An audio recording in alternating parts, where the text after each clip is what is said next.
Praise Lord प्रियो। प्रभु आप सभी को आशीष दे। हम बात करते हैं आज डिनोमिनेशन के ऊपर, संस्थाओं के ऊपर।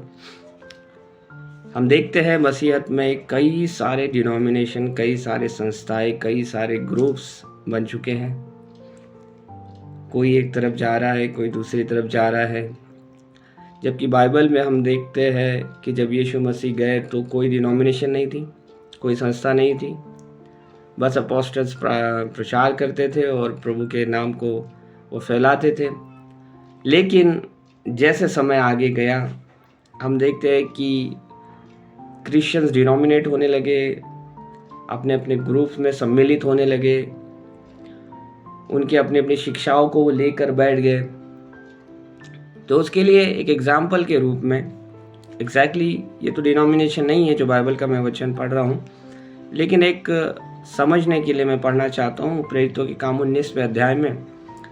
यहाँ पर लिखा हुआ है, जब अपुल्लोस कोरिन्थुस में था तो पौलुस ऊपर के सारे प्रदेश से होकर इफिसुस में आया। पौलुस इफिसुस में आया और वहाँ कुछ चेलों को देखकर, अब वहाँ पर कुछ चेले थे, ये यूहन्ना के चेले हैं और ये कुछ बातों को लेकर चल रहे हैं। अब वहाँ पर पौलुस उनको पूछता है, उसने उनसे कहा क्या तुमने विश्वास करते समय पवित्र आत्मा पाया? उन्होंने उससे कहा, हमने तो पवित्र आत्मा की शिक्षा भी नहीं सुनी। तो ये जो चेले हैं, यूहन्ना के चेले, यूहन्ना चला गया, इन्होंने यूहन्ना पर विश्वास किया, अपने लीडर पर विश्वास किया और अपने लीडर की बातों पर विश्वास किया। जो लीडर ने प्रचार किया, जो बपतिस्मा उसने दिया, उन्होंने वो स्वीकार किया और ये उन्हीं बातों को लेकर बैठे हुए हैं। तो सिमिलर वे एक डिनोमिनेशन होता है, एक संस्था होती है जिनके संस्थापक उठे और उन संस्थापकों ने परमेश्वर के वचन को प्रचार किया। जैसे मार्टिन लूथर था, उसने कैथोलिक लोगों में से लोगों को बाहर निकाला, प्रोटेस्टेंट लोगों को बाहर निकाला। फिर जैसे लूथर चला गया तो लूथर के जो फॉलोअर्स है उन्होंने बना लिया लूथरन चर्च, और जो लूथर ने प्रचार किया था उसको वो लेकर बैठ गए, उतनी थोड़ी बातों को। लेकिन समय आगे जाता है और आगे जाकर परमेश्वर और लोगों को खड़ा करता है। फिर हम देखते एग्जाम्पल के रूप में जॉन वेस्ली के बारे में।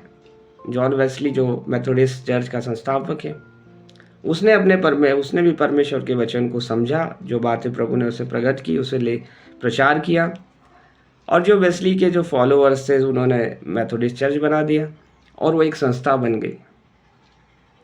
और एक वो डिनोमिनेशन, तो उन्होंने क्या किया, अपने चारों ओर एक बाड़ा लगा लिया कि हम मेथोडिस्ट हैं।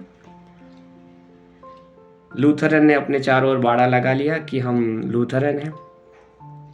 बैप्टिस्ट कलीसिया ने अपने चारों ओर बाड़ा लगा लिया, हम बैप्टिस्ट हैं। CNI ने अपने चारों ओर बाड़ा लगा लिया।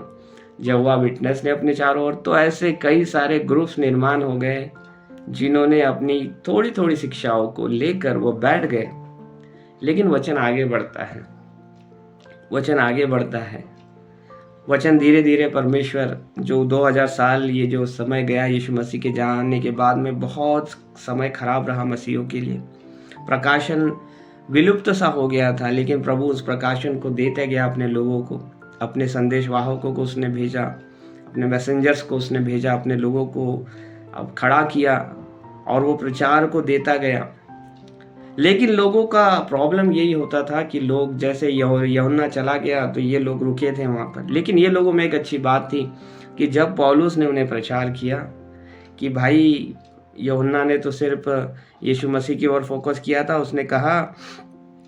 पौलुस ने कहा, यूहन्ना ने तो यह कहकर मन फिराव का बपतिस्मा दिया कि जो मेरे बाद आने वाला है उस पर, अर्थात यीशु पर विश्वास करना। और फिर आगे यह सुनकर उन्होंने प्रभु यीशु के नाम से बपतिस्मा लिया। तो ये लोगों ने तो स्वीकार कर लिया जो आगे की बात थी। उनका लीडर जो बता के गया था कि भाई आगे की कुछ बात होने वाली है, यीशु मसीह पर तुम विश्वास करना, ये इन्होंने तो विश्वास कर। लेकिन आज का डिनोमिनेशन ऐसा है कि वो अपनी बातों को लेकर बैठा हुआ है, उसको कोई नई चीज़ नहीं समझना है। कोई नई चीज़ अगर परमेश्वर करता है, परमेश्वर देता है, तो डिनोमिनेशन ने अपने कान बंद कर लिए हैं। ये होता है डिनोमिनेशन, जो कुछ बातों को लेकर बैठा हुआ है, उसको एक्स्ट्रा कुछ नहीं चाहिए। भले वो परमेश्वर की ओर से आया हुआ है। अगर परमेश्वर ने अपने लोगों को खड़ा किया, अपने नबी को खड़ा किया, तो ये डिनोमिनेशन का कर्तव्य है, ये मसीहों का कर्तव्य है कि जो बात परमेश्वर की ओर से आई है उसे वो स्वीकार करें। अगर नहीं स्वीकार करते हैं तो परमेश्वर आगे निकल जाता है।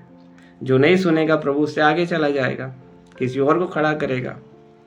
यीशु मसीह ने कहा कि परमेश्वर इस पत्थर से अब्राहम की संतान उत्पन्न कर सकता है। तो ये होता है डिनोमिनेशन, जो अपनी बातों को लेकर बैठा रहता है। फिर उसके अंदर उन्होंने एक हायरार्की बना ली। जैसे कैथोलिक कलीसिया है, एक हेड होता है, उसके नीचे एक और छोटे वाले हेड होते हैं, बिशप होते हैं, फिर थोड़ी सी और कोई, तो जैसे एक ऑफिस में, कॉरपोरेट वर्ल्ड में जैसे एक पूरा स्ट्रक्चर होता है, वैसा स्ट्रक्चर इन्होंने बना दिया, जो स्ट्रक्चर परमेश्वर के वचन के विरुद्ध है। परमेश्वर मनुष्य के ऊपर, मनुष्य जो राज्य करता है, इस चीज़ का विरोध करता है। परमेश्वर को भाता नहीं। परमेश्वर स्वयं हमारा स्वामी होना चाहता है, वो हमारे ऊपर वो अधिकार करना चाहता है। और चर्च पवित्र आत्मा के द्वारा ही चलाया जाए, न कि डिनोमिनेशन के द्वारा, न कि मनुष्यों के द्वारा। तो बहुत सारी ऐसी कलीसियाएँ, बहुत सारी संस्थाएं हैं जो अपनी अपनी बातों को लेकर बैठ गए हैं, लेकिन परमेश्वर का वचन आगे बढ़ता है, बहुत खुलासे करता है, प्रकाशन देता है। और हर एक मसीह को ये उसकी जिम्मेदारी है कि परमेश्वर ने इस समय या हर समय परमेश्वर जो वचनों को देता गया, जो खोलता गया, उसके आने के पहले वो अपनी बातों को सब प्रकट करता जा रहा है, उसे स्वीकारे और न कि डिनोमिनेशन में, उसके बंधनों में बंधे रहे। क्योंकि वचन कहता है तुम सत्य को जानोगे, सत्य तुम्हें स्वतंत्र करेगा। प्रभु आप सभी को आशीष दे। God bless you.